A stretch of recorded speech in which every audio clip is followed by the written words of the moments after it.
8시 30분 정각.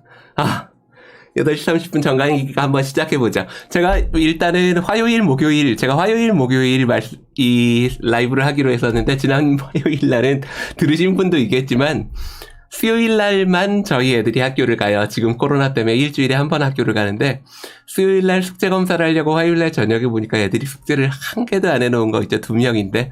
그래서 아내가 한 명을 잡고, 저도 한 명을 잡고, 그래갖고, 그날 저녁 11시까지 숙제를 해서 겨우 학교에 보내느라고 학부형으로서 하는 일이 너무 많아서, 그래서 죄송하게도 지난주에 화요일 날은 이걸 켜질 못했습니다. 나중에 다 학부모가 되어보면 알 거예요. 그럼 오늘 이야기를 본격적으로 시작해보죠. 인트로덕션을 드리자면 오늘 어떻게 진행될 건지 앞에 시간 반절 동안 지난 시간에 계속 연속해서 봐오고 있는 건축 형태를 말하다 설명드릴 거고요. 그리고 뒤에 부분에는 예고해드린 바와 같이 어떤 한 덩어리를 다루는 건축가의 여러 가지 태도, 특히 제가 관심이 있는 부분은 아르누보 시절이에요. 아르누보. 어떤 분이 가우디가 아르누보가 맞아요 하고 저한테 물어보신 분도 있었는데, 가우디가 아르누보인지 아닌지보다 더 중요한 것은, 저는 아르누보가 왜 새로운 예술이라는 이름을 갖게 되었는지, 그리고 그들이 그것을 통해서 이루고자 하는 것이 무엇인지, 그거를 일단 우리가 공유하고 이해한다면 그 얼개 안에서 가우디의 아르누보 건축가와 비견해 볼 만한, 혹은 그것과 다르게 볼 만한 성질을 눈으로 볼 수 있을 것 같아요. 자, 그러면은 책으로 이야기를 들어가 보도록 하겠습니다. 책 이야기가 재미있게 듣고 계신지 모르겠네요. 뭐 책을 읽으실 필요까지는 없을 것 같고요. 제가 그림으로 한번 설명을 해볼게요.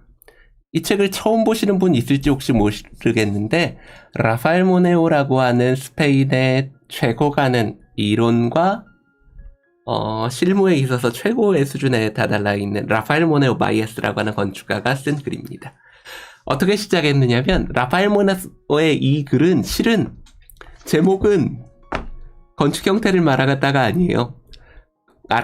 sobre el concepto de arbitrariedad en arquitectura. 한국말로 직역하자면 건축에서 자의성의 개념에 관하여 라고 하는 책입니다.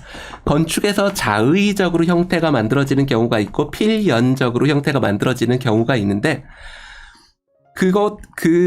모네오의 이 책을 쭉 읽어보면 건축 역사를 자기가 쭉 훑어보니 자의성이 강조되었던 시절도 있었고 필연성이 강조되었었던 부분도 있었지만, 늘 이 두 개는 손바닥처럼 없어지지 않고 하나가 강력해지면 그 다음에 하나가 오고, 그 다음에 하나가 강력해지면 그 다음에 다른 하나가 오는 그런 개념으로 설명하고 있습니다. 첫 챕터가 코린티안 오더의 탄생에 관한 부분인데, 제가 한 2분 정도로 정리해 볼게요. 코린티안 오더는 서양 고전 건축의 가장 핵심이 되는 부제입니다. 그 핵심이 되는 부제가 처음에 만들어졌을 때를 비트루비우스가 그것을 자신의 건축 십서에 기록해 놓고 있는데, 뭐라고 기록해 놓고 있느냐면, 이 코린티안 오더는 코린티아 지나고 있는 칼리마쿠스라고 하는 조각가가 우연히 소녀의 무덤 앞에 있었던 어떤 바구니와 아칸서스 나무 잎의 조합을 통해서 이 조합이 새롭구나, 그래서 뭔가를 만들었다는 이야기, 그것을 형태를 본딴 코린티안 주들을 만들었다는 이야기입니다.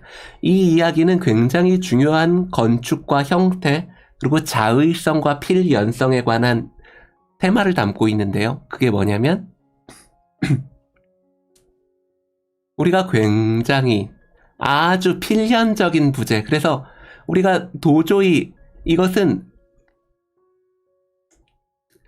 우리가 거기에 대한 토를 달 수 없을 만큼 규범이라고 생각했었던 코린티안 주도가 실은 그 탄생에서부터 굉장히 자의적이고 우연적이고 사건적이고 이벤트 그런 사건들을 통해서 만들어진 형태일 수 있다는 이야기를 하고 있는 겁니다. 재미있죠? 우리가 그래서 지난 시간까지 이 앞에 얘기를 다 할 건 아니에요. 지금 이 이야기가 중요해서 여기까지 한 것이고, 앞서 저희가 지금 4번째 시간인 것 같은데, 앞서 3번의 시간 동안은 이 코린티안 주두가 처음으로 발견된 건물, 그리고 그 이후에 이 코린티안 주두가 굉장히 건축에서 많이 쓰였다는 것까지 이야기했고요. 지난 시간에 제가 들리지 않았다면, 지난 시간에 이 코린티안 오더가 필연적인 형태, 그러니까 반드시 이런 형태였어야지 됐다, 이런 해석을 도저히 그 해석을 놓칠 수가 없었던 건축가들은 이 형태, 코린티안 주도의 이 복잡한 형태조차 구조적인 역할이 있다. 그리고 아티큘레이션이라고 하죠.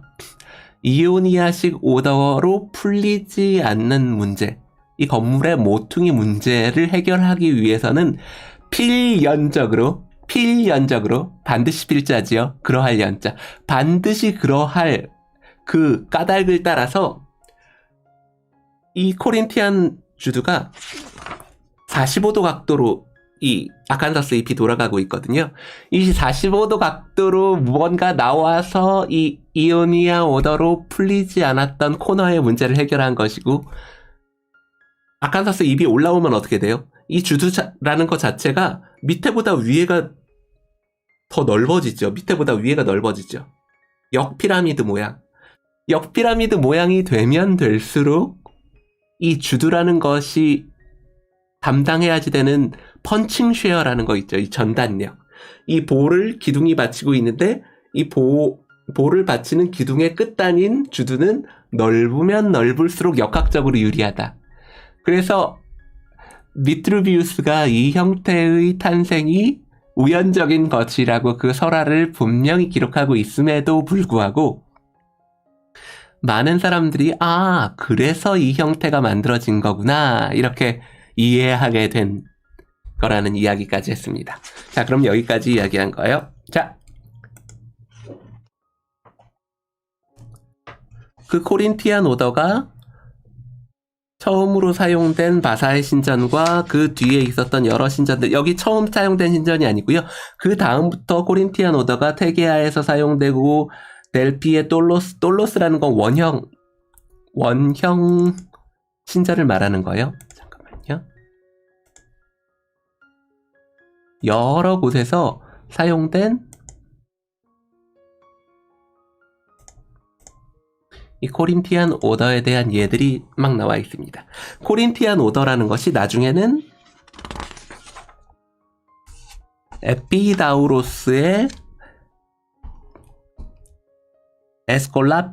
에스콜라피우스라고 하는 이 신전에도 사용됐고, 그 신전에 사용되면서부터는 이제 코린티안 오더가 이 서양 건축의 용어에서는 푸테론이라고 하는데요. 푸테론이 날개라는 뜻이에요. 이 셀라라는 것이, 이 그리스형 신전이라는 것이, 셀라라는 것이 앞뒤로 긴 방향을 가지고 있어요. 이 전면은 좁고 뒤쪽으로 장방향으로 길지요. 푸테론이라는 것은 이 셀라의 옆에 부분, 그러니까 이 옆에 열주랑을 말하는 것인데요. 이 옆에 열주랑이 코린티안 오더가 사용되면서부터는 이제 코린티안 오더가 완벽히 서양 건축의 규범적인 주두 중에 하나로 등극하게 되는 그런 장면들을 그리고 있습니다. 여기에 있는 이 사례들은 코린티안 오더가 창안되고 점점 이용되기 시작했는데, 여기에 기원 후 3세기, 이 신전은 안티오쿠푸스 4세의 입에 안 붙어요. 이 신전은 안티오쿠스 4세 에피파네스 때부터 시작돼서 3세기 동안 지어졌는데, 이 신전이 완성되었을 때는, 그러니까 이 300년 후에는 이미 서양 건축의 굉장히 중요한 부재로 등극되어 있었다는 이야기입니다. 제가 오늘 하고 싶었던 핵심적인 이야기는 이 이야기예요. 자, 여기 뭐라고 하고 있냐면, 이게 궁금하지 않으셔요? 저는 오늘 할 얘기 중에 이 얘기만 하고 하면 끝날 것 같아요. 자, 바사의 신전의 건축가들이 바사의 신전은 처음으로 코린티안 오더가 사용된 신전. 바사의 신전의 건축가들의 제안을 그리도 즉각적으로 이렇게 채택하게 됐던 열기는 무엇으로 설명될까요? 왜 바사의 신전에서 어떤 사람이 이런 기둥, 이런 주두를 제안했는데 3세기도 지나지 않아서 세계를 평정했다는 거죠. 근대 건축이네. 고전 건축의 세계를 평정했는데 그 고전 건축의 세계를 이렇게 평정할 수 있었던 근본적인 이유가 무엇일까요? 이걸 묻고 있는 겁니다. 자, 모네오 씨는 이렇게 답하고 있어요. 물론 그 답은 직접적이지 않습니다. 합리적인 설명을 늘 구하려는 학자들, 트라타디스타. 근데 옛날엔 학자들이라고 했는데 지금 원래 트라타가 논문이잖아요. 저보고 지금 다시 번역하라 그러면 이론가가 좋을 것 같아요. 이론가들, 늘 어떤 이론을 통해서 무언가를 설명할 수 있다고 생각하는 사람들은 언제나 코린티안 주두가 해결한 건축적인 문제들을 내세웁니다. 실제로 이게 아까 제가 말씀드린 부분이죠. 이오니아식 주두는 모퉁이 부분에서 엔타블러처와 해결이 쉽지 않았고, 지난 시간에 제가 말씀드렸죠. 도리아식뿐 아니라 이오니아식 주두도 신전의 목재 기원, 이것도 지난 시간에 말씀드렸습니다. 쇼아지의 그림을 통해서 설명드렸죠. 원래 이 신전이 목재로 만든 부재들을 이미테이션 해갖고 담은 것이다. 그것에 대한 생생한 추억을 고수하며 주신이 순수하게 역학적이고 중력적인 표현에 제안해 왔습니다. 근데 제가 오늘 하고 싶다는 이야기는 이 부분이에요. 저는 이 부분에 더 설득력이 있다고 봐요. 그 부분이 어떤 부분이냐면요. 지금 책이 있는 부분은 읽으시면 좋겠지만 책이 없는 부분은 제가 하는 얘기를 잘 들어보세요. 한편 도리아식 신전이 건축을 주도하던 오랜 기간 동안 코린티안 주두가 만들어지기 전에 그리스의 많은 건물들이 도릭으로 지어졌죠. 파르테논 신전도 그러하고요. 오랜 기간 동안 건축가의 업무는 비례와 치수에 관계된 문제에 뿌리 내렸고 근거하고 있었고, 프리즈와 메토프의 육체성, 지금 번역하면 신체성이라고 번역하고 싶은데 corporeidad, 이게 cuerpo거든요. 사람의 신체 같은 육체성, 신체성은 조각가들의 손에 달려 있었습니다. 코린스트식 주두의 등장은 장식 환경의 책임을 새롭게 건축가의 손에 맡기는 이런 속성의 중대한 변화를 함축하고 있었습니다. 우리 지난 시간 우리가 했었던 이야기 기억하세요? 이 이야기.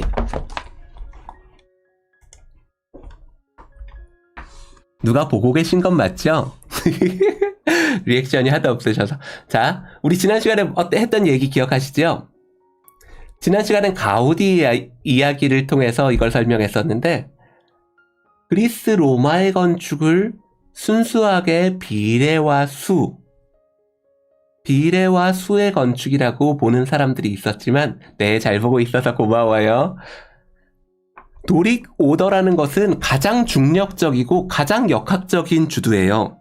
가장 역학적인 주두라는 것은 기하학적이고 수직, 수평, 직교, 좌표의 이런 굉장히 체계적인, 아주 형식적인 체계를 가지고 있다고 말씀드렸죠. 하지만 메토프, 이 옆에 제가 그려놓은 것이 오늘 유난히 이게 초점이 안 맞네요. 어디 보자. 초점을 한번 맞춰놓고 시작해볼까요? 왜 이렇게 유난히 초점이 안 맞는 것 같지?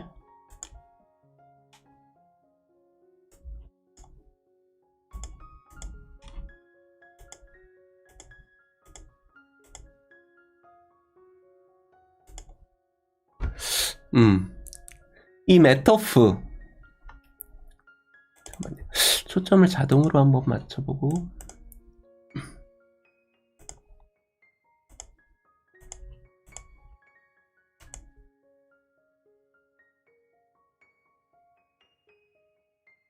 맞는구나. 이 옆에 있는 이 그림이 뭐냐면, 제 책을 갖고 있는 분들은 이걸 보실 수 있을 거예요. 이 메토프라는 게 뭐냐면, 여기 기둥 위에는 기둥에 이 위에가 가로 방향의 기둥이 있다면, 가로 방향의 보가 있다면 세로 방향의 보도 있거든요. 그 세로 방향의 보의 단면이라고 하는 것이 서양 건축의 용어에선 트리그리프라고 부르는 부분이 그 정면으로 나오는 그 보의 단면입니다. 그 보의 단면 트리글리프와 두 개 있는 트리글리프 사이를 메토프라고 불러요.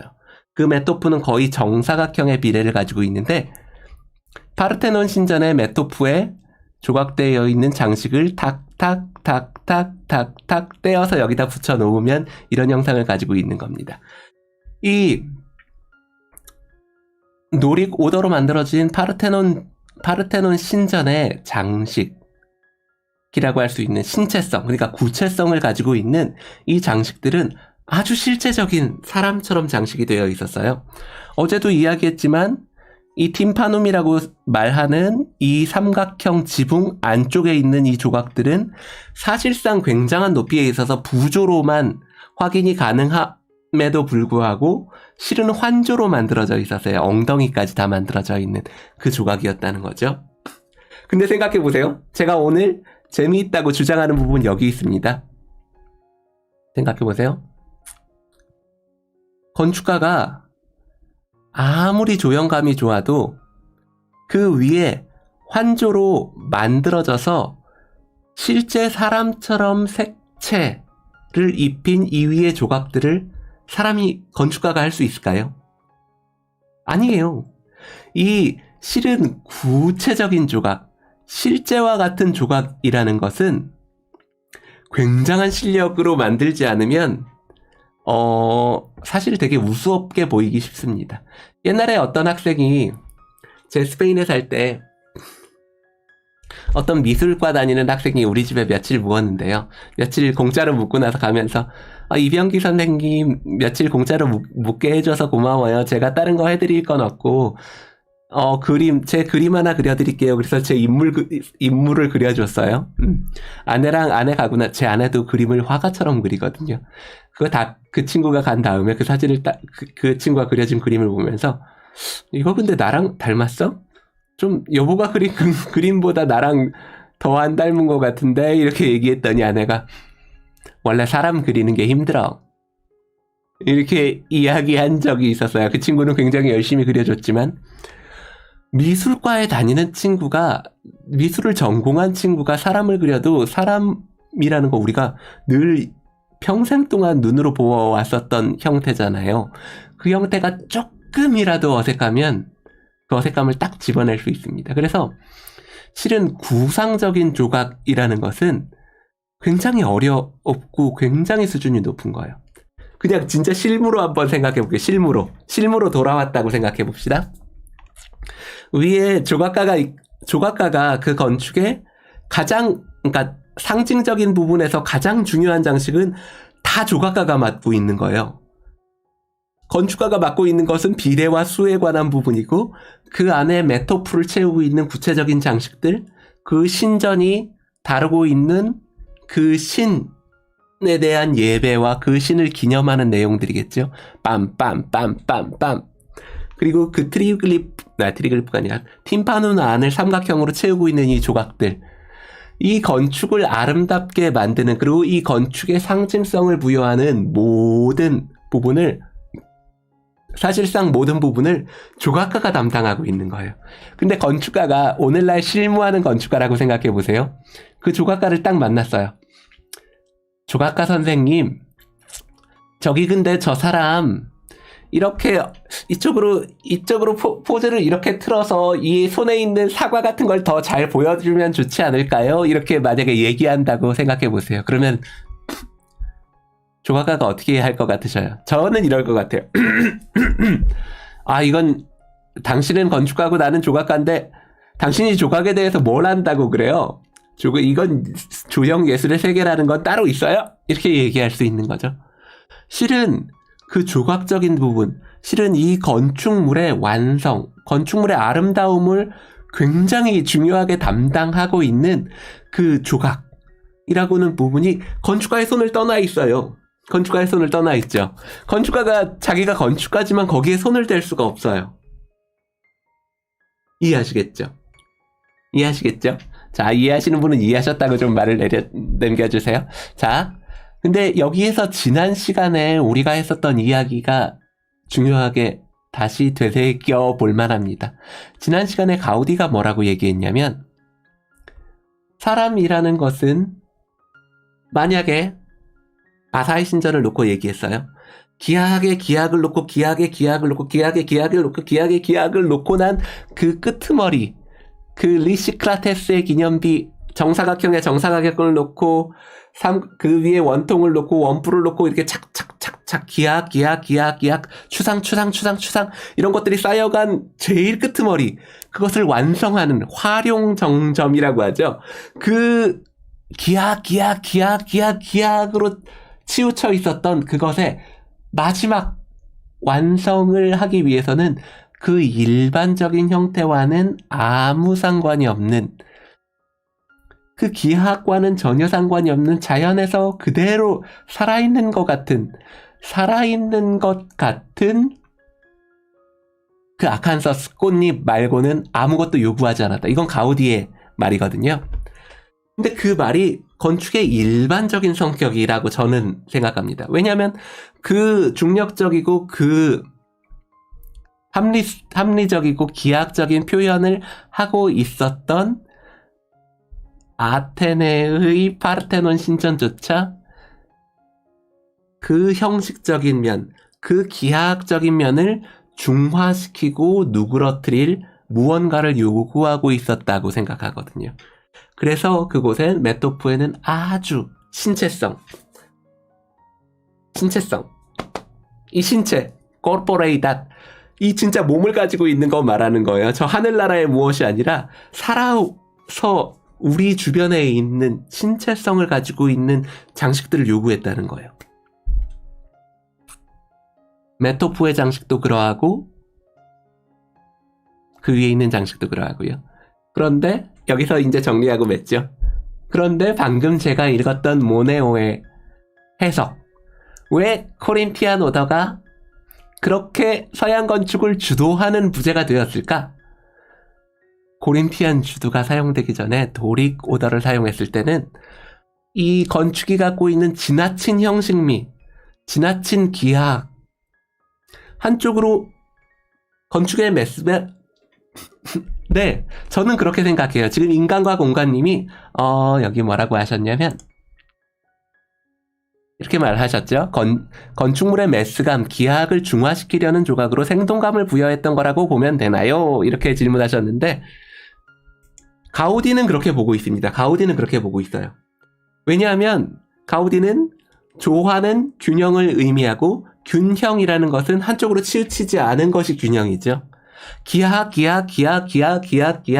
위에 기하학을 쌓아뒀다면 그것을 마무리하는 맨 마지막에는 기하학적인 것을 벗어난 무언가를 요구하고 있다고 이야기해요. 저를 가르쳐줬던 선생님, 저를 가르쳐줬던 주셈 문타뇰라라고 하는 나이 70쯤 된 이 카탈루냐 공과대학의 선생님이 저한테 해준 아주 진짜 천금 같은 조언이 있어요. 제가 그 조언을 여기서 한번 드려볼게요. 방금 그 인간과 공간님이 저한테 하셨던 그 질문과도 일맥상통하는 질문입니다. 너희들이 디자인을 하기 전에 먼저 이 자리에 무엇을 지어야 될지 그것을 먼저 파악하는 것이 건축가한테 우선되는 것인데 거기엔 기본적인 것이 있다. 너희들에게 우리 선생님이 저희한테 말해주는 거예요. 가장 기본적인 건축의 디자인이 시작하기 전에 가장 기본적인 것을 말한다면 이렇게 얘기하는 거예요.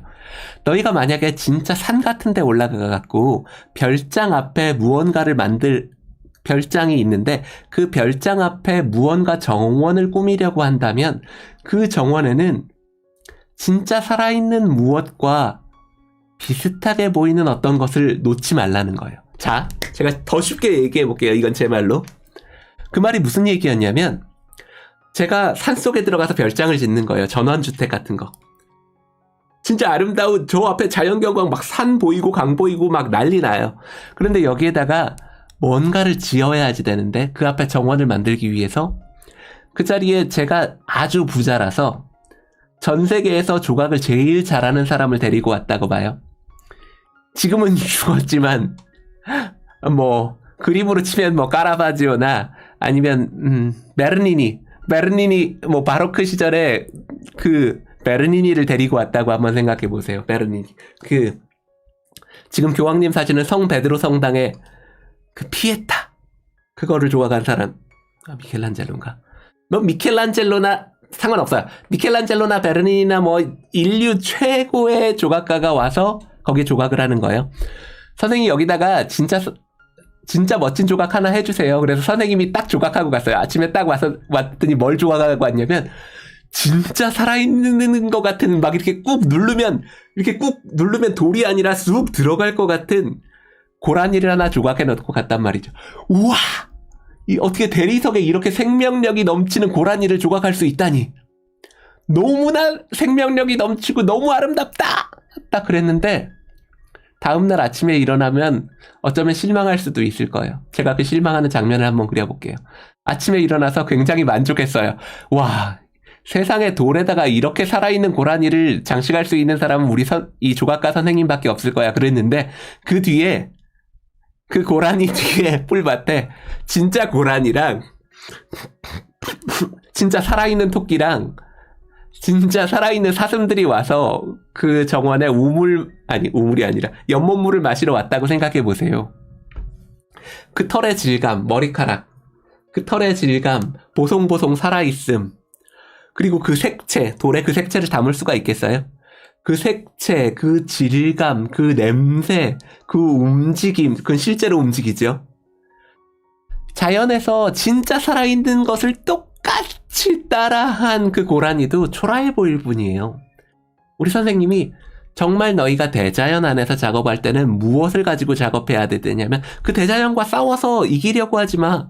대자연이 가지고 있는 생명력을 네가 미켈란젤로를 데리고 온다고 그래도 그 대자연의 생명력을 이길 수가 없어. 그 얘기하는 거야. 뭐라고 그랬냐면 그래서 이런 그러니까 추상적인 어떤 질서 이런 것을 알아보기 힘든 굉장히 구상적이고 살아있는 구체적인 형태들이 가득한 자연에서 작업할 때는 기하학적이고 추상적인 것으로 작업하라는 거예요. 그 느낌을 가지고 바로크 정원을 보면 나무를 삼각뿔 모양으로 만들어 놓고 뭐 원형으로 만들어 놓은 그 미로나 이런 것들이 어떤 면에선 또 이해가 되죠. 똑같은 이야기를 다시 하는 거예요. 기하학으로 맞춰져 있는데 그 꼬트머리, 우리가 건축에서 가장 장식되는 부분이 어디죠? 고전 건축에서 가장 장식되는 부분은 주두예요. 그 주신이라고 하는 기둥의 몸통이라는 것은 순전히 역학적인 힘이 지나는 그것을 풍성하게 보여주는 것이 거의 대부분의 장식이에요. 그렇다면 그 위에 보도 마찬가지죠. 가장 장식되는 부분이 어디냐면 그 기둥과 보가 만나는 그 주두 장식. 거기에 그 장식, 가장 장식되는 그 부분에 무엇이 필요했느냐면 우리 선생님의 말씀처럼 기하학이 가득한 데라면 거기에는 그것과 전혀 다른 그 일반적인 형식과는 전혀 다른 무엇이 들어왔을 때 와우! 눈을 확 끌어당기잖아요. 그 주두 자체가. 자, 거꾸로 얘기해 볼게요. 그럼 도심 안에서는 어떻게 될까요? 도심 안에서는 우리 주변에 있는 도시를 한번 살펴보세요. 도시에 있는 건축물들은 기본적으로 합리적인 생산체계. 이창민 씨가 한 그 댓글 아주 좋네요. 자, 이건 마치 피자만 한 3일 계속 먹으면 그 다음 파스타보다는 김치가 땡기는 그런 피자만 3일 그러니까 좋아요. 피자만 3일 먹었단 말이죠. 피자만 3일 먹었어요. 그 다음에 세계 최고의 피자 메이커가 만든 피자를 갖다 놓으면 세계 최고의 피자 메이커가 만들어 놓은 피자를 갖다 놔도 크게 다를 바가 있겠어요? 거기서 컨트라스트라는 게 만들어질까요? 컨트라스트. 지금 제가 말한 이 추상과 구상과의 중요성을 이야기하는 사람은 컨트라스트가, 가우디도 그렇게 말했는데요. 컨트라스트가 아름다움의 근본 속성이라고 믿는 사람이에요. 대비를 통해서 그런 것들을 만들 수 있다는 거죠. 3일 연속으로 피자를 먹고 나서 그 다음에 최고의 피자를 먹든지 피자스쿨의 가장 싼 피자를 먹든지 크게 차이를 느낄 수 없는 거죠. 자, 우리 주변의 도시를 한번 살펴보세요. 우리 주변의 도시는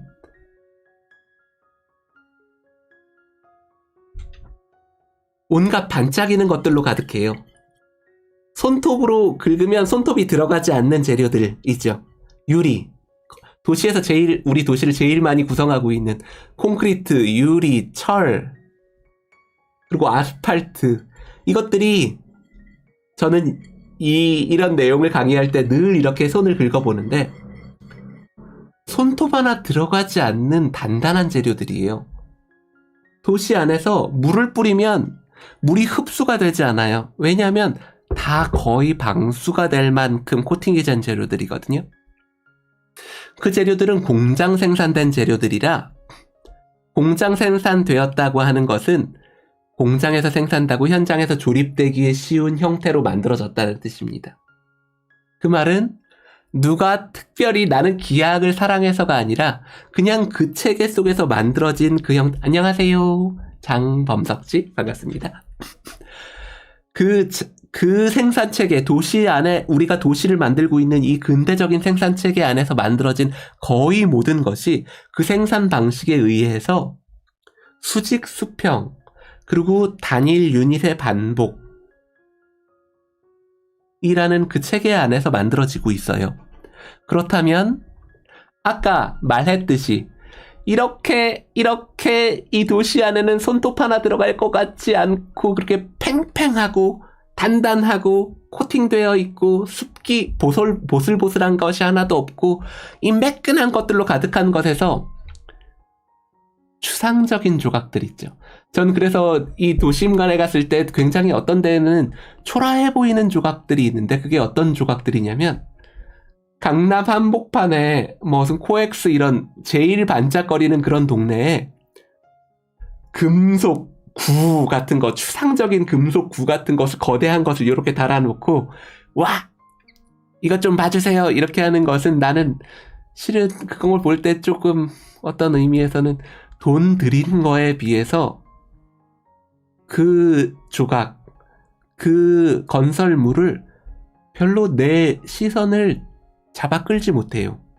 왜냐면 그 반짝이는 금속 구형을 매달았을 때 그것이 가지고 있는 그 기하학, 그 질감, 그 반짝거림, 그것들이 우리 그 주변을 둘러싸고 있는 강남대로의 그 풍경들, 그것들을 이루고 있는 기본적인 구성 원리 요소들과 크게 다르지 않거든요.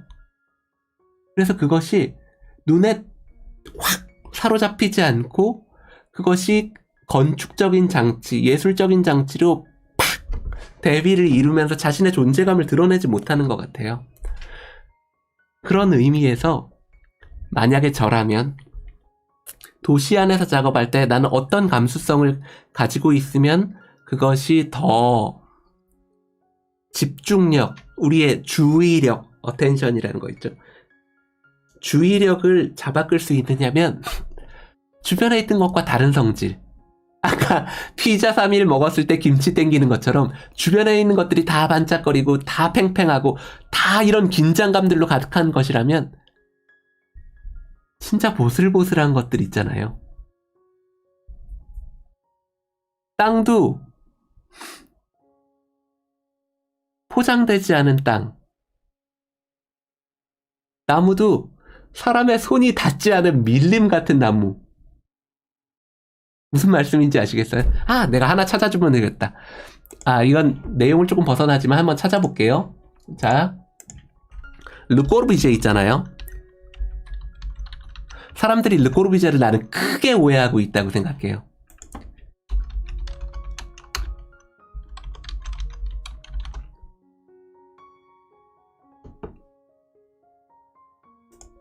르꼬르비제 빛나는 도시죠. 빛나는 도시 계획안. 르꼬르비제 빛나는 도시 계획안을 열심히 보신 분이 있을지 모르겠어요. 꼬르비제 전집에 꼬르비제가 이 계획안을 이야기하면서 뭐라고 말했냐면, 이 높은 마천루가 중요한 게 아니에요. 마천루를 이렇게 쌓으면서 꼬르비제가 이 꼬르비제 전집 있죠? 거기에 직접 나오는 말입니다. 오늘날에 우리가 고층 건물을 짓게 되면 이 대지의 95%를 땅을 비울 수 있다. 95%의 땅을 비울 수 있다. 5%만 건물 짓고 95%는 비운다는 거예요.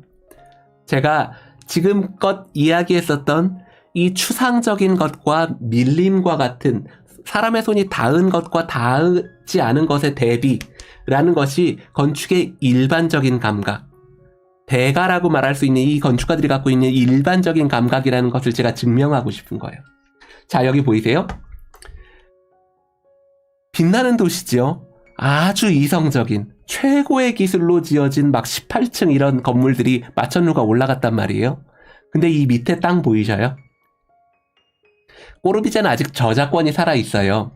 그래서 제가 꼬르비제 사진을 가지고 있어도 막 보여드릴 수는 없습니다. 그냥 지나가는 그림으로 보여드릴게요. 근데 학교에 가면 지금 학생들이 많이 듣고 있는 거죠. 꼬르비제의 300만을 위한 도시, 빛나는 도시, 그리고 그 이후의 도시계획안을 쫙 보세요. 꼬르비제의 이 아주 이성적인, 합리적인 도시, 엄마야! 배터리가 다 떨어졌다.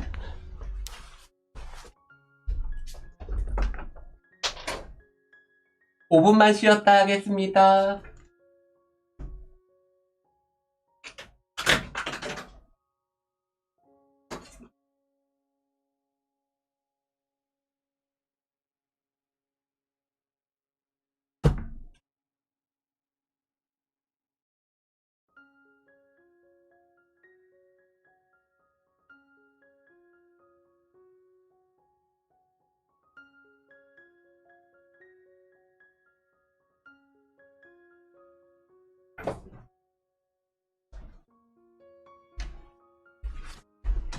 잠깐만 쉬었다 할게요. 배터리 충전이 많이 안 돼 있었는가 봐요. 아, 나도 물 한 잔 마시고 해야지. 지금부터 제가 하려고 하는 이야기 있잖아요. 나 이건 진짜 100만 원짜리 강의 같아요. 이 이야기를 이해하면 저는 설계 과목에서 좋은 성적을 받는 것 그 이상으로 좋은 건축가가 될 수 있다고 생각해요. 좋은 건축가. 우리가 말하는 진짜 좋은 건축가 있잖아요. 제가 한국에서 스페인에 10년 살다가 한국에 왔을 때 결혼을 하러 한번 들어왔거든요. 결혼식을 하려고. 울산에서 결혼을 했어요. 울산에서 결혼했어요. 울산에 그 월드컵 경기장 있는 거기서 결혼했는데 공원이 있고 공원 화장실이 있는데 저도 건축가니까 공원 화장실을 이러고 봤죠. 관심 있게 봤어요. 디자인이 나쁘지 않아요. 나쁘지 않아요. 근데 그 자연이랑 너무 안 어울리는 거예요. 너무 안 어울리는 거예요. 그래서 이거 학생 작품 같다. 우리가 학생 설계라는 게 딱 있거든요. 학생 설계라는 건 뭐냐면, 자기가 딱 이거 어떤 디자인을 이렇게, 그 디자인이 이 땅에 어울릴지에 대한 관심은 크게 없어요. 그 디자인이 가지고 있는 여러 개의 단점을 해결하는 학생들이 아주 많아요. 그러니까 자기가 어떤 그 땅에 어울리지 않는 어떤 유형의 건축 유형을 거기다 던져놓고 그 유형이 갖고 있는 그 단점들을 해결한 계획안을 학생들이 그걸 디자인이라고 생각하는 친구들이 많은 것 같아요. 무슨 말이냐면 저 학생 때도 그랬어요. 무슨 말이냐면 인면이 쫙 가는데 야, 이거 인면이 이렇게 길면 지루하지 않아? 그래서 여기를 넣었다가 빼는 어떤 이유도 없이 뭐냐면 이렇게 하면 지루하지 않을까? 그래서 지루한 데는 한번 째주고, 우리 주변에 지금 저는 중곡동에 사는데 중곡동과 군자동을 주변을 둘러싼 뭐 LH공사에서 LH공사 다니시는 분들 있으려나? 뭐 LH공사라고 얘기하지 않을게요. 그냥 평범한 아파트들 보면, 주변에서 볼 수 있는 아파트들 보면 그 건축 디자인이 가지고 있는 어떻게 보면 심심한 것을 해결하려고 여기다 뭘 넣고 여기다 뭘 넣고 뭐 이런 100가지 단점을 해결한 것 같은 그런 계획안들을 볼 수가 있습니다. 여하튼 다시 돌아가 보자면 르꼬르비제로 돌아가 볼게요. 르꼬르비제의 빛나는 도시, 그리고 르꼬르비제가 말하는 그 합리적인 마천루 십자형으로 쫙 올라있고 300만이 살 수 있는 도시를 만들어놨죠. 자, 여기 학생들이 있고 지금 온라인 상태죠. 라이브 상태죠. 자, 온라인 상태예요. 제가 질문을 한번 해볼게요. 질문 한번 답을 기대해 볼게요. 장범석 씨, 그리고 위에 또 누구 있었죠, 우리? 이창민 씨, 뭐 다 대답하세요. 홍반석 씨, 그리고 인간과 공간, 지금 있으신 분들은 다 대답하실 거죠. 르꼬르비제의 빛나는 도시, 그 합리적인 도시, 아주 기하학적이고 아주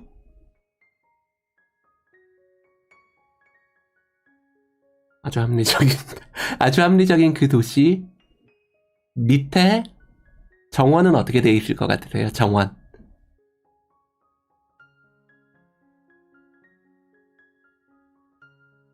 지금 누구 듣고 계신 거 맞죠? 채팅창에 아무 변화가 없는데? 자, 채팅창을 열었습니다.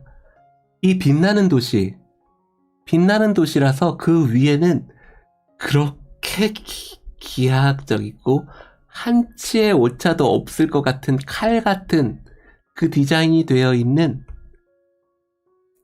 그 마천루 계획안, 당시로서는 아주 최신 기술이죠.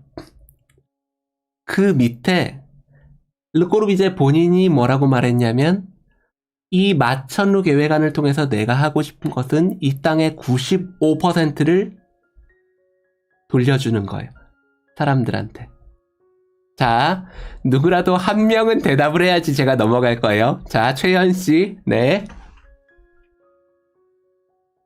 아주 사바나의 초원 같은 공원. 한 명만 더 받아볼까요?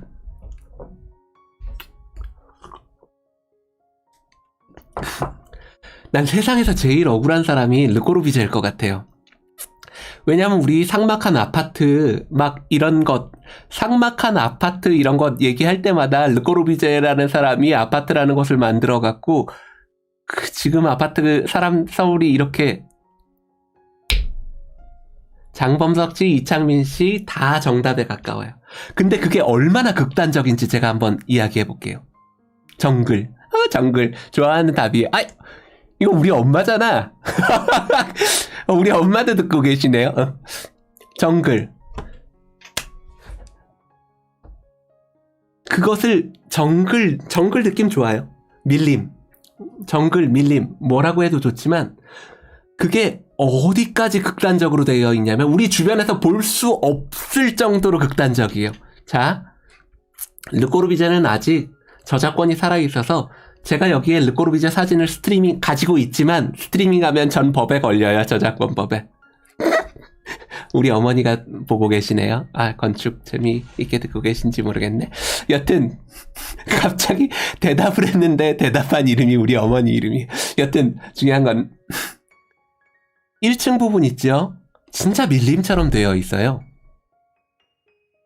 제가 아까 말씀드린 거 있죠? 이 르꼬르비제가 근대적인 건축, 그래서 빛나는 도시를 만들었다고 그러면 위에도 빛나는 도시고 밑에도 막 콘크리트를 막 깔아갖고 막 이렇게 만든 게 아니라 원시환경이에요. 원시환경이라는 말이 맞아요. 제가 그걸 설명해 볼게요. 위에가 필로티로 띄워진 도시란 말이죠. 그 밑에 바닥이 있죠. 나중에 제 말이 진짠지 아닌지는 대학교 도서관 가서 르꼬르비제의 300만을 위한 이 도시 계획안들을 다 살펴보세요. 저는 확신합니다. 왜냐면 내가 그게 궁금해서 찾아봤거든요. 어떻게 돼 있냐면 수변 공간 있잖아요. 우리가 수변 공간. 수변 공간이면 어떻게 되어 있어요? 우리 주변에 물 그래. 르꼬르비제가 밀림처럼 만들려고 그러면 수변 공간을 그래. 정원에 물 연못 만들었겠지 그랬는데 르꼬르비제 그림에 내가 정확한 그 그림을 보여줄 수 있는데 지금 저작권 때문에 못 보여주는 거예요.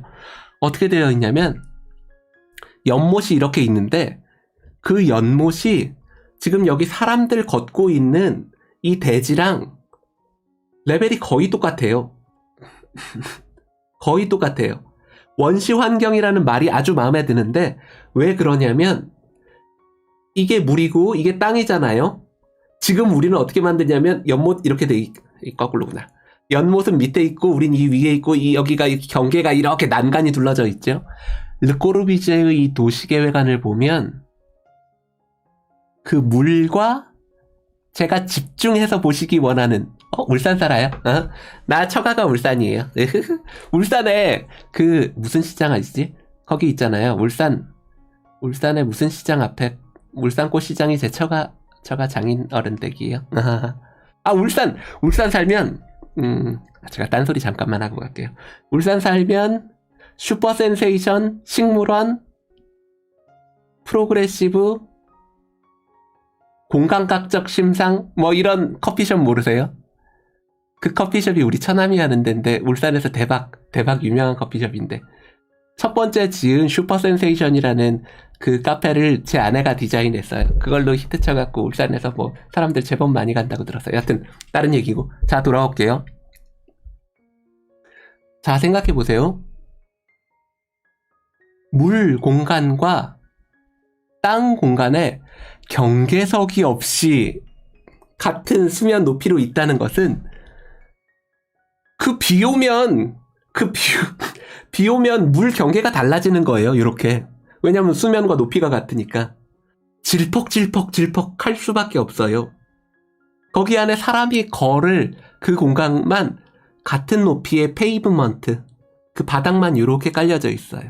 그 깔려져 있는 바닥은 마치 오솔길처럼 거기에 심겨져 있는 나무는 사람의 손이 닿지 않은 나무.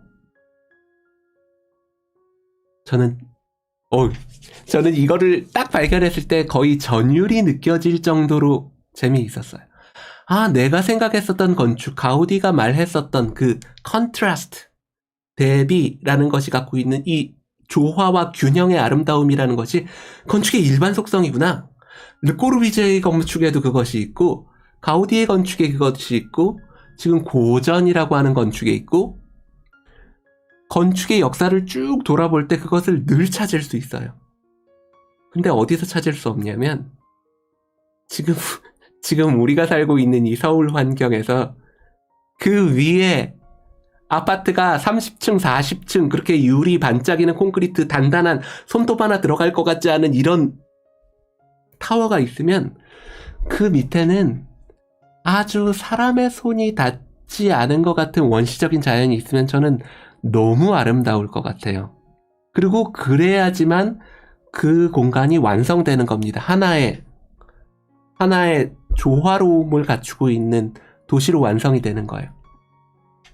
근데 그 밑에도 주차 공간으로 이렇게 착착착착착착 구획되어 있든가 아니면 진흙탕이 되면 거기 거주자들이 싫어하겠죠.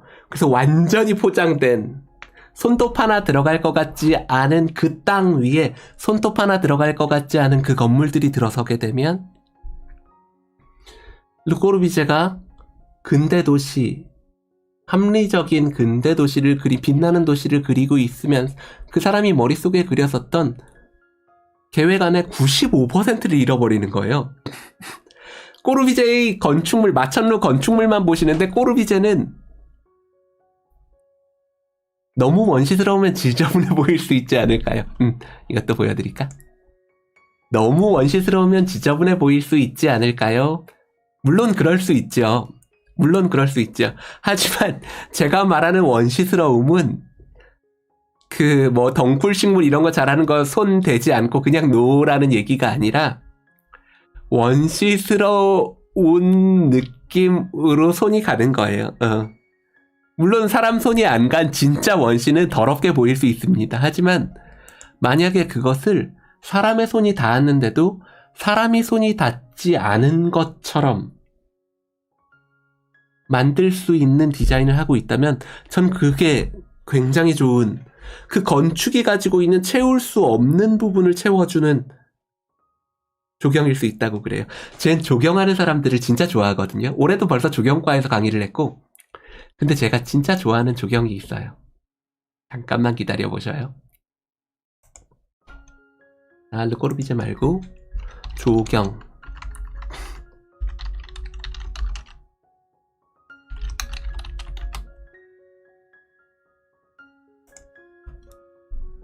이분들 백회라는, 제주도에 백회 정원이라는 게 있거든요. 자, 이분들 사진은 막 보여드려도 될 것 같아요. 왜냐하면 저랑 제법 친분이 있는, 뭐 여러 번 만나진 않았지만 제가 너무 사랑하는 거를 그분들도 알고 있고, 그분들도 저를 거기서 강의한 적이 있거든요. 보세요. 이분들 정원 보세요. 이분들 정원. 우리 아파트의 정원, 우리 아파트의 정원을 만들 때 이렇게 꽃을 심지 않잖아요. 우리 아파트의 정원을 심을 때 굉장히 싸구려, 기하학적으로 이렇게 동글동글하게 늘, 저는 나무 이름을 몰라서 그러는데 맨날 보는 그 식물들 있죠. 행운목이나 뭐 이런 것들 뚝뚝뚝뚝. 그래서 정말 기하학적이고 정말 이 디자인한 것 같은 그런 정원들이 있을 수 있죠. 그런데 이분들 보셔요. 제가 말하는 원시적인 정원이라는 것은 손이 안 된 지저분한 스타일이 아니라 지금 여기 있는 이것을 보세요. 어떤 하나의 열을 딱 이루어갖고 대오를 딱 갖추어갖고 앞뒤로 착착착착착 지은 것이 아니라 이 풀들의 높이와 낮이가 굉장히 자연스럽고, 이런 자연스러움이 어디에 어울리겠어요? 아주 모던한 건축물, 최고로 모던한 건축물에 어울리는 게 이런 조경입니다. 그래서 저는 이분들이 지금처럼 유명해지기 전에 제가 이분들을 엄청 밀었어요. 제가 만나는 건축가들, 이 조경가들도 알고 있어요. 더 가든. 제가 만나는 건축가들마다 더 가든이라는 데서 조경한 거 봤어요. 근대 건축, 이 모던한 느낌. 그래서 무언가 비어있음이 유행하고 있는 오늘날의 시대에 그 비어있음을 채울 때는 사람의 손이 덜 간 것 같은, 그리고 여기 이 재료 바닥들 보세요. 비 오면 물이 스며드는 그런 보슬보슬한 바닥들이에요.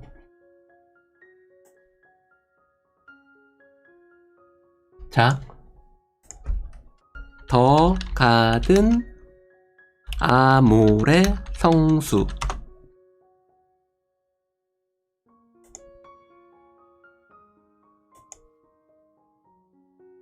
꽃 없어도 예쁘다. 도심 속 오아시스 성수 더 가든을 만들다. 아, 이분이에요. 더 가든 김봉찬 대표님.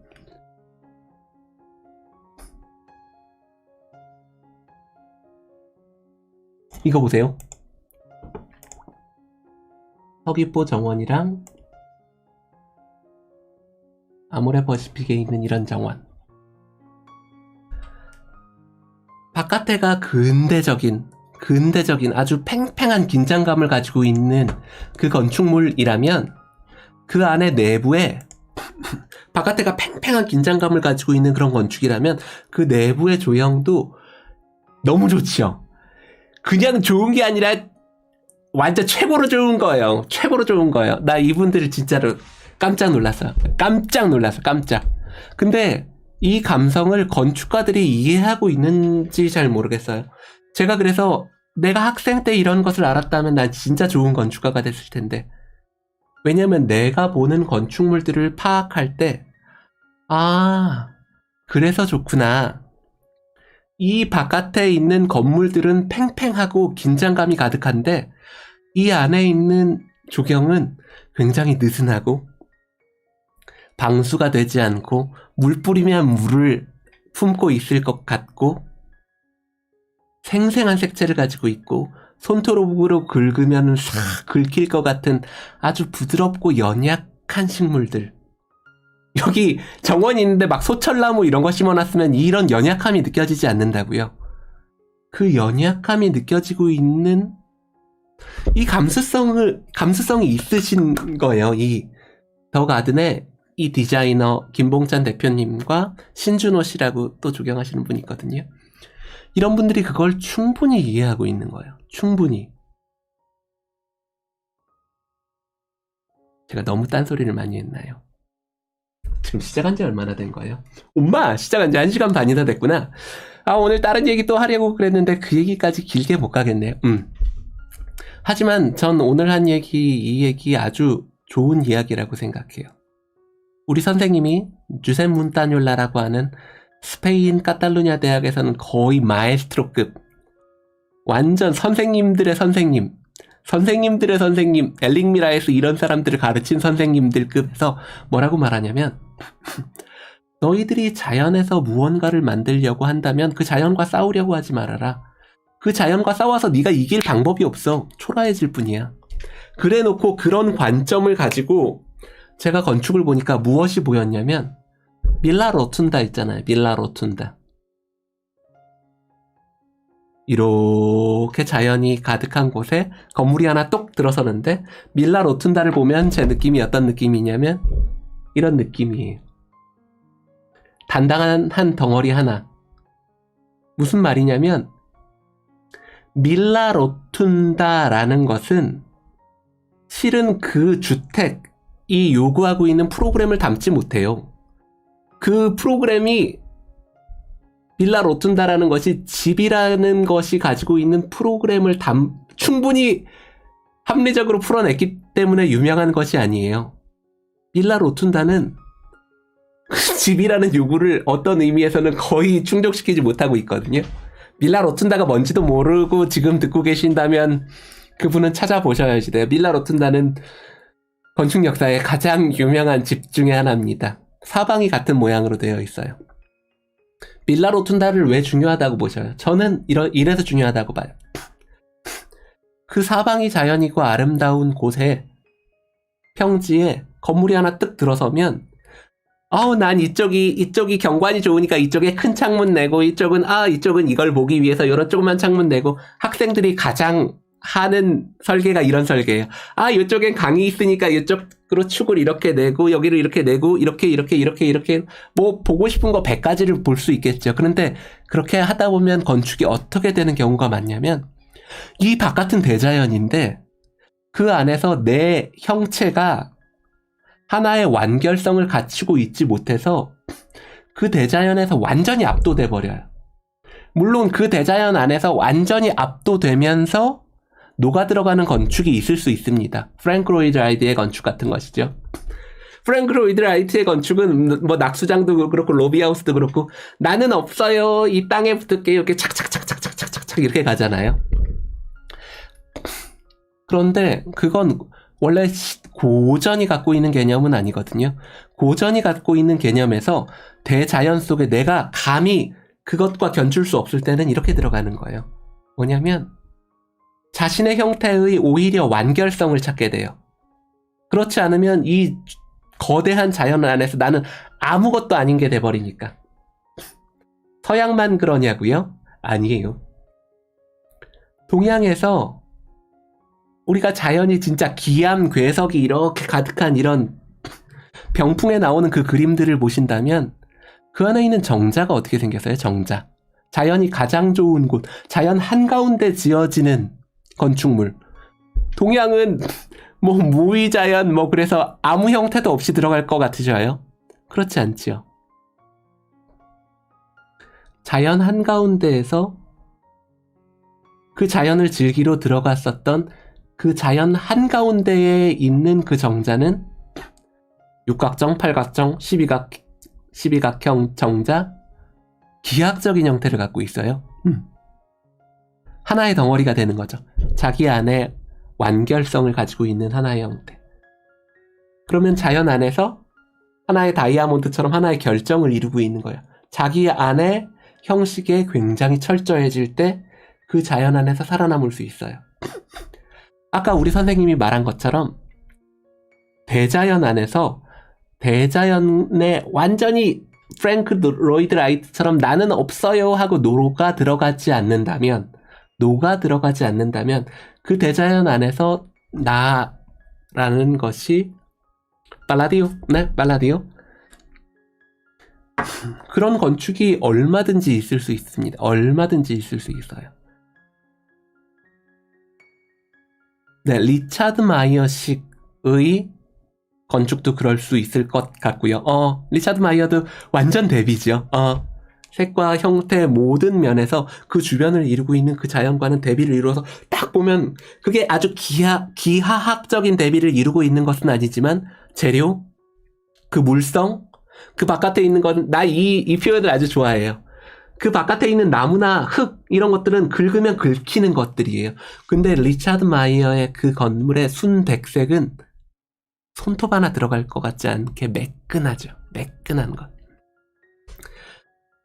제가 꼭 여기까지 이야기를 충분히 알아들으셨다면 리차드 마이어의 건축물, 팔라디오의 건축물, 그리고 우리가 살펴볼 수많은 건축물, 파르테논, 수많은 건축물들을 이런 관점에서 살펴볼 수 있습니다. 저 파르테논 신전이라는 것이 그리스 로마 사람들이 기하학과 대비 이런 걸 좋아하는구나 이렇게 생각할 수도 있지만 실은 그 도시 안에 있는 도시 안의 환경이라는 것도 어떤 의미에서 굉장히 혼란스러운 환경일 수 있거든요. 그냥 거지 발사계 같은 집들도 많이 있잖아요.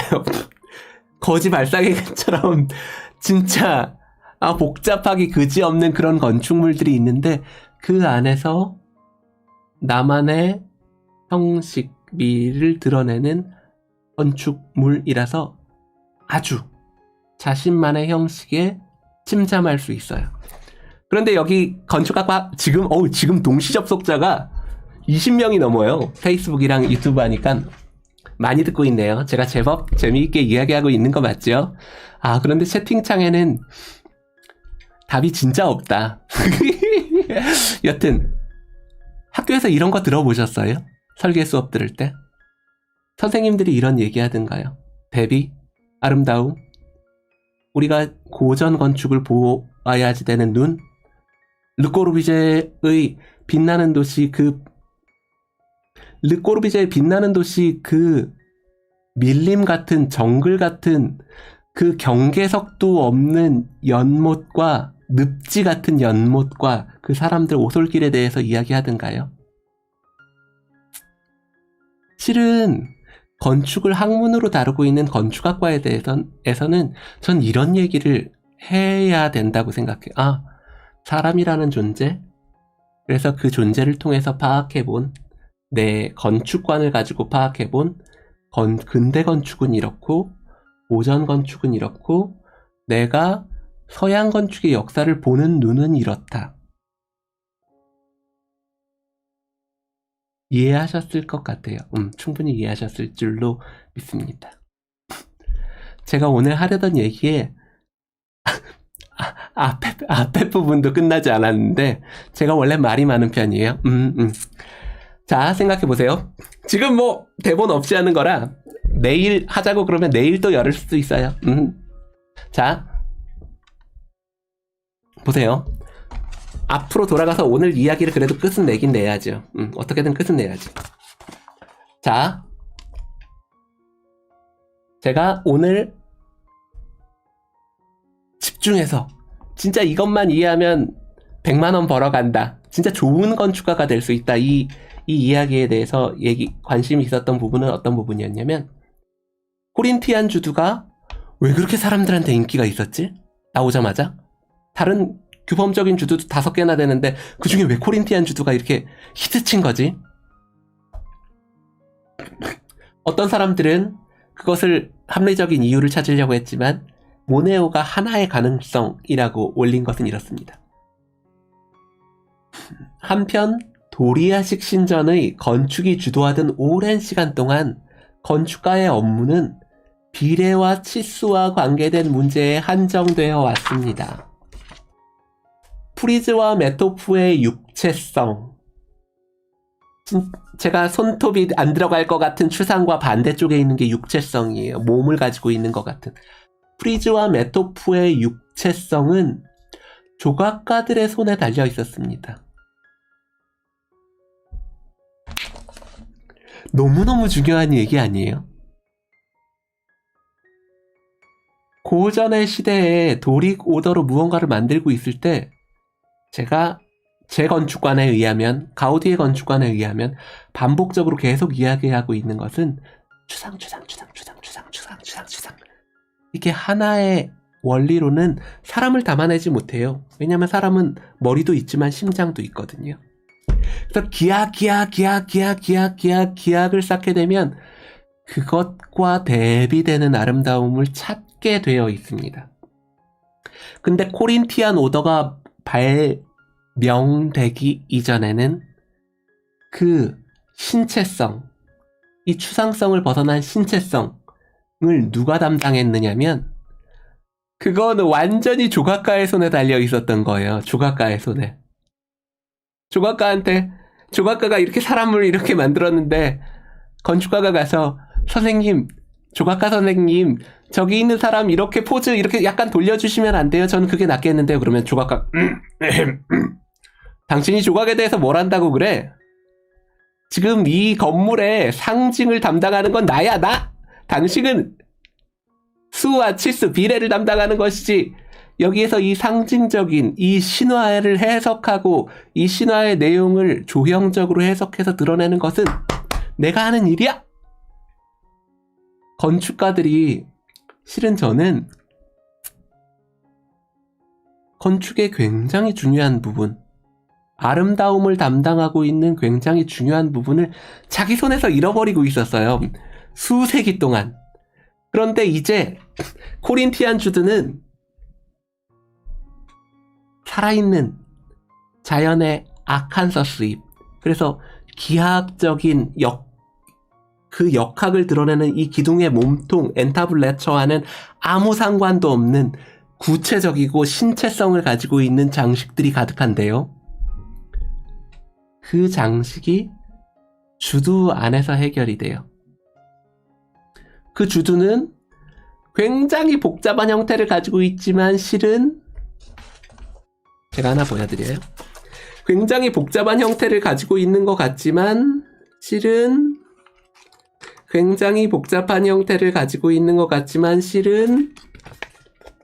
기하학적으로 그려진 형태예요. 전혀 안 보이네요.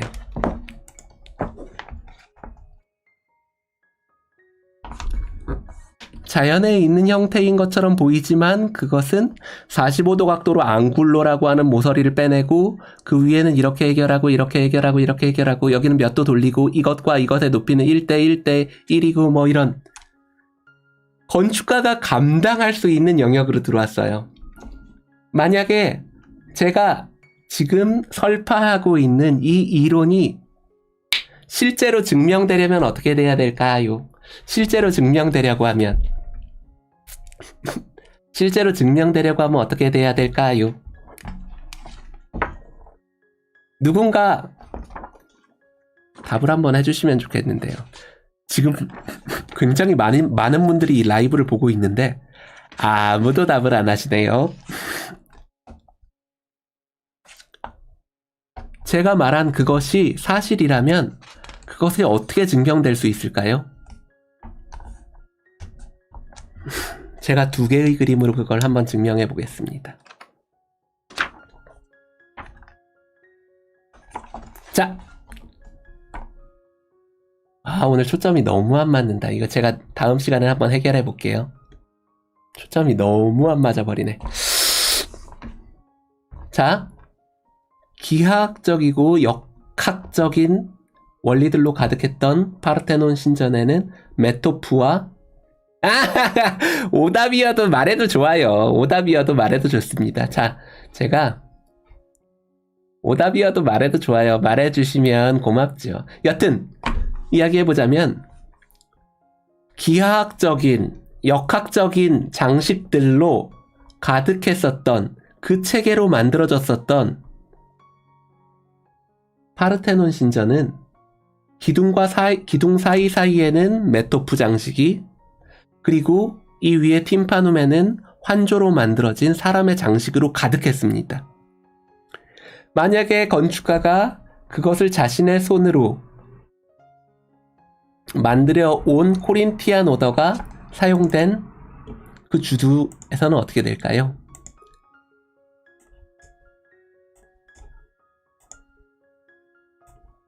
진짜 아무도 답 안 하실 거예요. 어떻게 되느냐면 코린티안 오더가 등장하고 나서는 그 위에 엔타블레이처에 있는 신체성을 가지고 있는 장식이 사라져요. 지금 이거 안 보이셔요? 답을 안 하실 것 같으면 깜짝 놀라는 탄성이라도 좀 보내주세요. 네.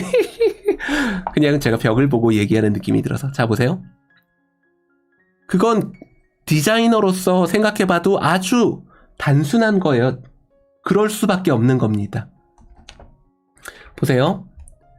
이 건물의 장식으로 봤을 때 제일 주인공이 돼야 되는 부분은 코린티안 주두입니다. 코린티안 주두는 신체성이 있는, 그러니까 살아있는 생명체와 같은 장식이 가득해요. 그런데 만약에 도릭 오더처럼 이 위에 조각이 가득하다면, 이전과 같이 메토프에도 조각이 있고 그 위에 팀파눔에도 조각이 있다면 이 코린티안 오더에 눈이 가겠어요? 여기에 코린티안 오더가 주인공이 되어야지 되는데, 느낌표라도 해주니까 좋네요. 잘하셨어요, 오민준 씨. 조금 더 용기를 내보세요. 저 사실은 그렇게 무서운 사람이 아닙니다. 자 보세요.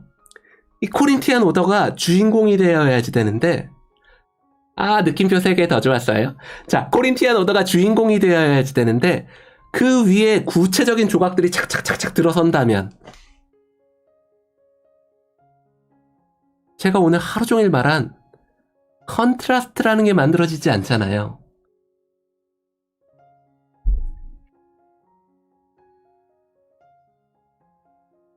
네, 이창민 씨 한 질문은 할 만한 질문이에요. 할 만한 질문입니다. 코린티안 주두에 있는 아칸소스 잎 장식은 실제로 조각가가 했나요? 당연히 조각가가 했죠. 건축가가 조각가처럼 돌을 쪼는 기술이 있는 건 아니니까. 하지만 이 주두는 규범적인 주두입니다. 규범적인 주두. 규범적인 주두라는 게 무슨 뜻인지 아셔요?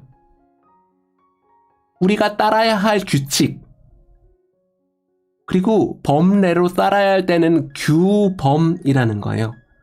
그러니까 더 이상 그 주두는 조각가의 창조물이 아니라 이미 정해져 있는 형식을 따르게 되어 있어요.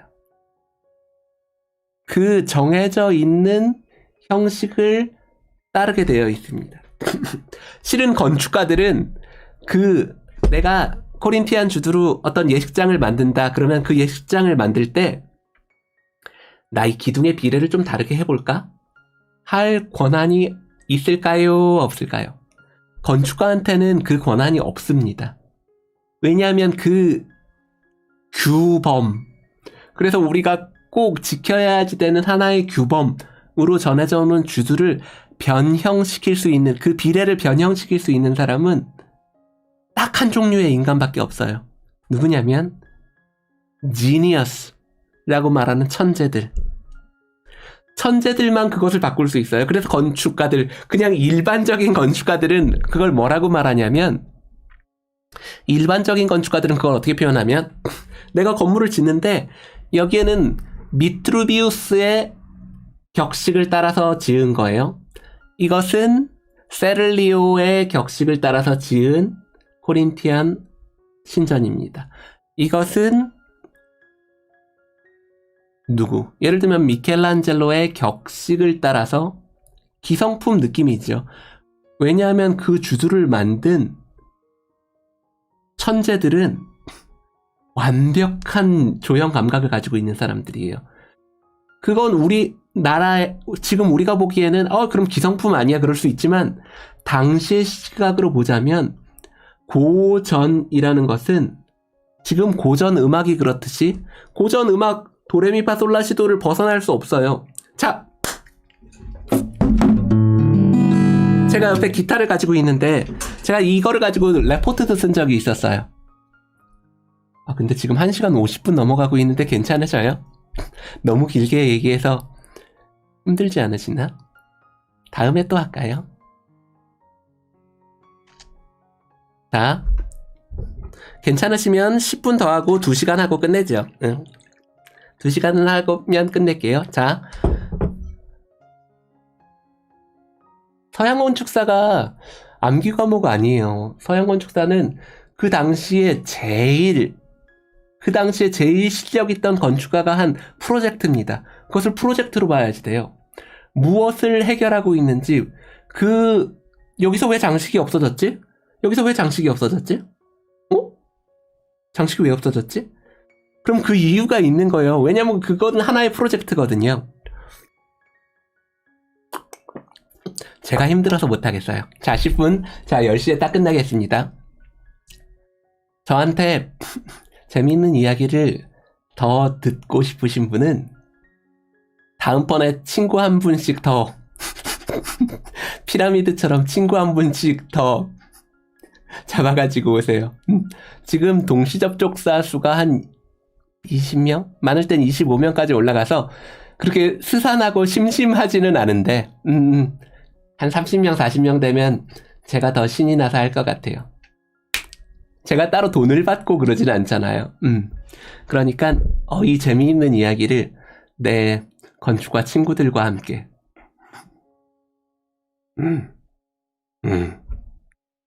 엄지척?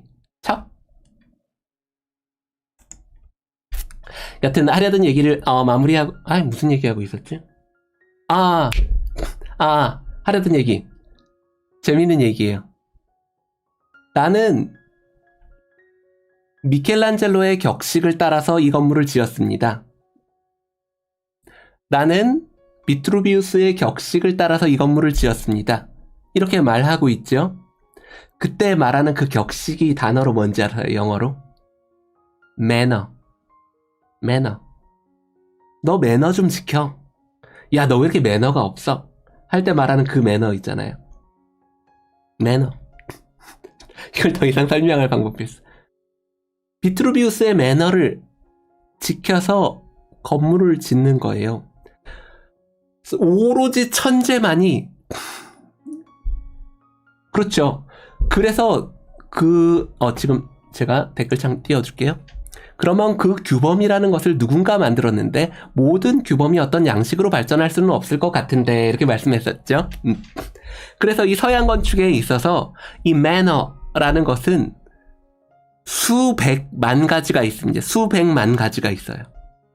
그런데 그 중에 가장 교과서적인 그리고 가장 아름다운 가장 많은 사례를 통해서 그것이 증명된 5개, 그 5개를 따로 똑 띄어서 뭐라고 말하냐면 canonical order.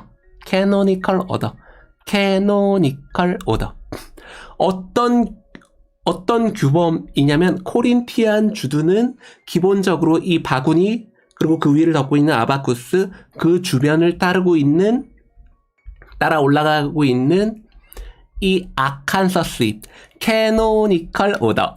캐노니컬 오더라는 것이 우리가 인정하고 이건 고전이라고 인식하고 있는 5개의 주두를 말하는 겁니다. 그 5개의 주두.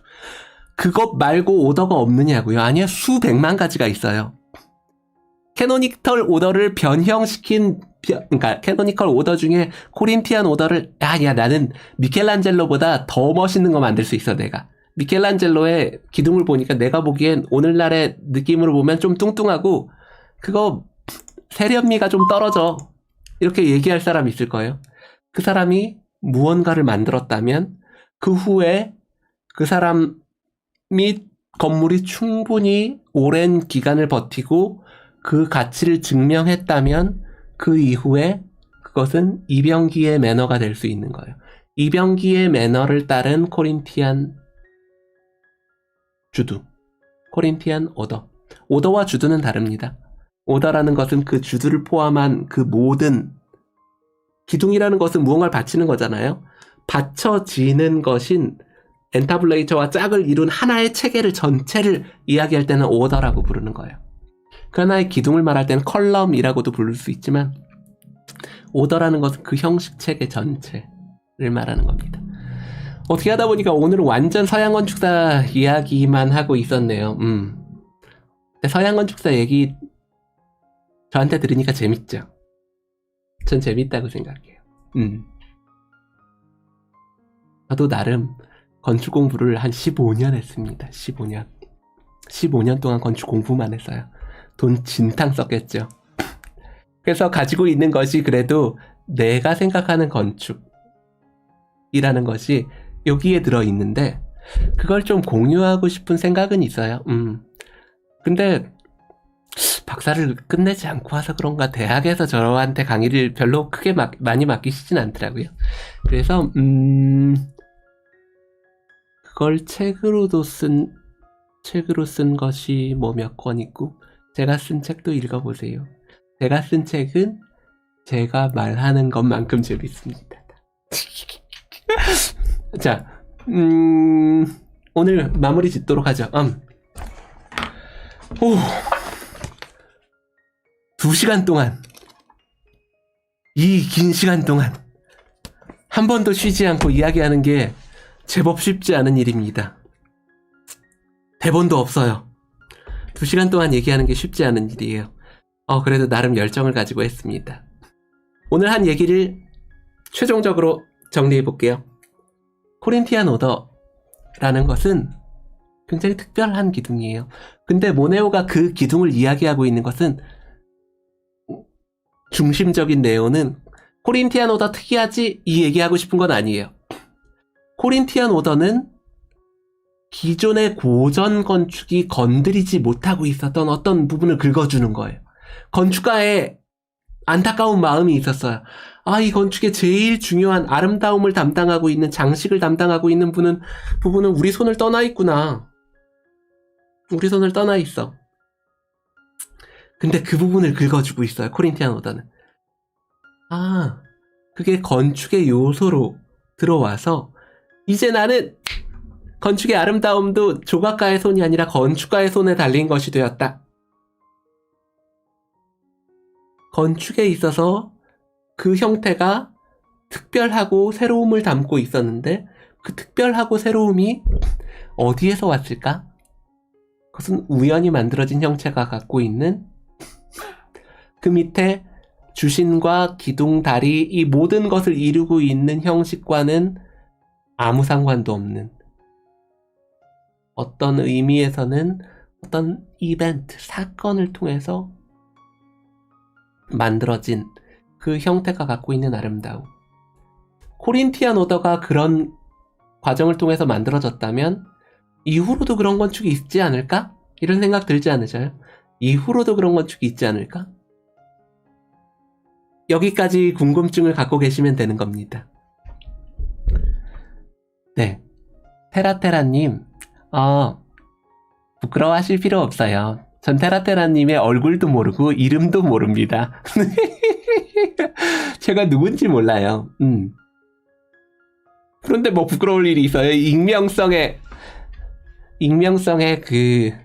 뭐라고 그랬죠? 아름다움이 있는 거죠. 누군지 모르니까 막 물어보시고, 오늘 아까 보니까 누가 제일 모범적으로 질문을 하셨냐면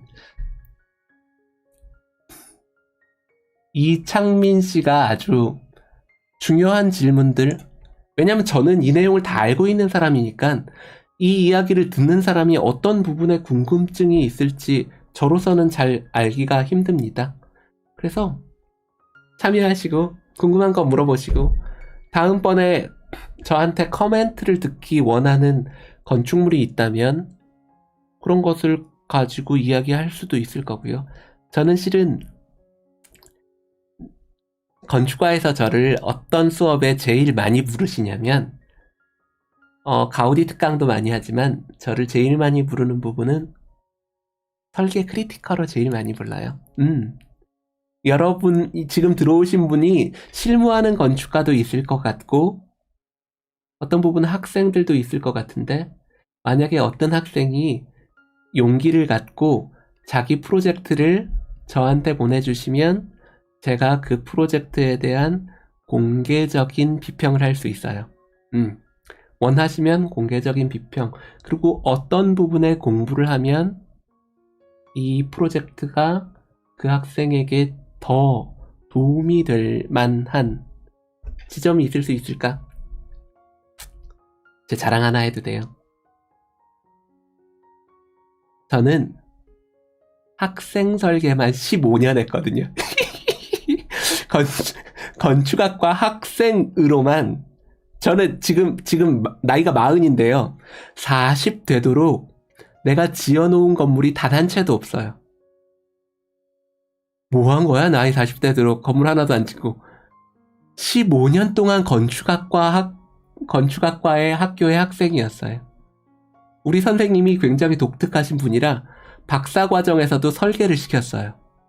설계에 사용되지 않는 이론이라는 게 무슨 의미가 있냐. 엘리오 비뇽이라고 하는 카탈루냐 공과대학의 선생님이.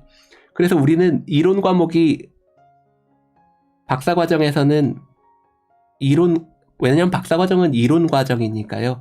실습이 만들어지지가 않거든요. 근데 우리 선생님이 가라로 그걸 만들어갖고 건축 이론이라는 과목을 겉으로는 건축 이론해서 등록금도 받고 등록도 받고 그 성적도 냈지만 그 안에선 설계했어요. 설계 과목이랑 똑같이 모형 만들어서 내고 뭐 여튼 건축 설계 과목 설계학과에서 건축 학생 설계라는 걸 15년 동안 했습니다. 그래서 많은 사람들한테 저를 소개할 때 저를 뭐라고 설계하냐면 학생 설계의 달인. 저를 가르쳐줬던 엘리오 비녀 선생님도 저를 보고 저 한 학년 아래에 있었던 한국 사람한테 작년에 우리 학과에 한국 사람이 있었는데 최고의 학생이었다고 말했다가 저한테 그 레이더에 걸려서 들어온 적이 있어요. 저는 건축 설계, 학생 설계, 그러니까 학생 설계가 원하는 바를 15년 했으니까 나름 눈에 그냥 들어오죠. 전 졸업작품도 최우수상 받았어요. 스페인에 가서 한 첫 번째 프로젝트도 전체 수석. 에롱. 여튼 프로젝트도 보내주시면 뭐 거기에 대한 코멘트도 저는 얼마든지 환영합니다. 지금 이 아키트윈스가 아니라 이게 마르사 가선생이라고 하는 플랫폼은 건축 플랫폼이에요. 여러분들이 이걸 어떻게 사용할지는 마음대로 사용하시면 됩니다. 저한테 궁금한 걸 물어보셔도 되고 제가 하는 건축 강의를 듣는데 만족하셔도 되고 제 책을 읽고 저한테 물어보셔도 되고요. 아까도 말씀드렸듯이 저는 대본을 갖고 이야기하고 있는 게 아닙니다. PPT도 만들지 않아요. 이 옆에 모니터 창을 띄워놓고 있는데요. 이 모니터 창에서 오늘처럼 제가 하고 싶은 이야기가 있으면 그 건축가를 구글에서 찾아서 여러분들이 나중에 좀 더 좋은 해상도로 그 자료들은 찾아서 보실 수 있게 공유하고 싶은 생각이 있습니다. 제가 여기 띄워놓은 거 보셔요. 사실 오늘 제가 이 이야기 뒤에 정말 많은 이야기를 하고 싶었는데 오토 와그너 주세 호프만 그리고 오토 와그너의 이 건물 헤르트 리트펠트 적청 의자 르꼬르비제 이런 이야기를 다 하고 싶었는데 모네오 얘기만으로 2시간이 지났기 때문에 지금이 정확하게 저녁 10시. 그럼 이제 안녕히 계세요. 저 이제 끝납니다. 안녕.